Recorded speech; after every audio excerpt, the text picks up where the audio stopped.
guess I would have been about 12 when this came out. Got it from the Columbia House Record Club. That was that club where you could buy 15 albums for a penny or some ridiculous thing like that. And I picked this one out because I thought the name was cool. You know, Rock of Ages, the band in concert. You know, I didn't really know who the band was, and the ironic thing is it would be years before I would realize the significance, the importance, and the greatness of the music that this band made. I guess it was seeing the last Waltz concert that really brought me around to appreciate the music of the band. These stories that Robertson created with a lot of help from the other guys in the band, especially Levon. And I was always drawn to Levon because, number one, that soulful voice, man. I mean, he could belt it out. And when he sang, you knew he was singing what he felt. Played those drums. Very, very underrated drummer. Played the mandolin. And loved every minute of it. I actually was fortunate enough to see the Levon Helm Band in 2008, and I got to tell you, it was like a spiritual experience for me. Levon had been in poor health, but his voice was spot on that night. His drumming was spot on. The band was perfect, and they played it all. Never will forget. You know, they had his drum set up at the edge of the stage on the right-hand side, and he wore that signature smile through the whole show. Just loved Levon, and that is one thing I respected about him so much, was the fact that until the day he died, when you saw him, he had a smile on his face.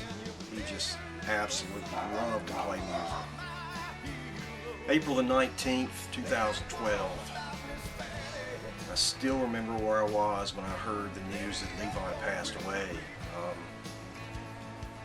I was listening to Sirius XM radio, Outlaw Country, and Mojo Nixon made the announcement and played The Weight. And it was an emotional experience. That was a loss to the music world, man. It was just it was a loss to the world, period. For me, tribute songs have to be right in order to work.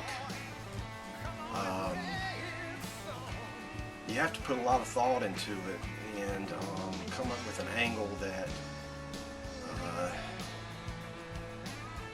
is not sounding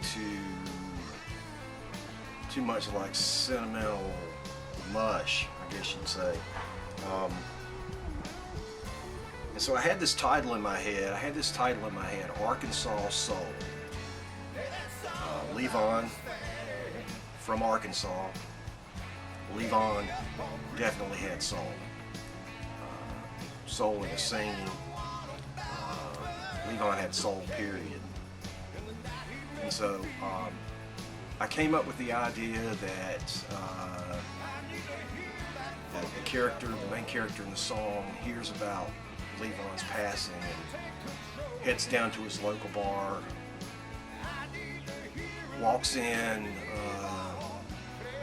to hear the house band playing your typical bar band music. And nothing wrong with that. I've been there, done that. But he really wants to hear the band pay tribute to his hero. He wants the band to acknowledge the fact that Levon Helm has passed away, one of the greats in American music. And basically, the storyline is that he is talking to the band and he's telling them, asking them, man, I need to hear some Arkansas Soul. I need to hear some Levon.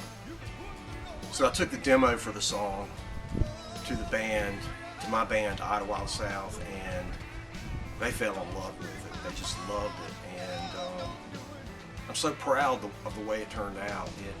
It has become one of our favorites, and I think when we play it live, it's even going to be better.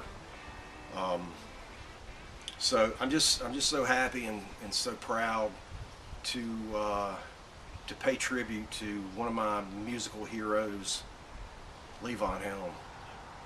So God bless Lee Von Helm. Can you play a little something for my hero? Play that one about Miss Fanny. Play me up on Cripple Creek. Play that one about Virgil King and the night he left to feed.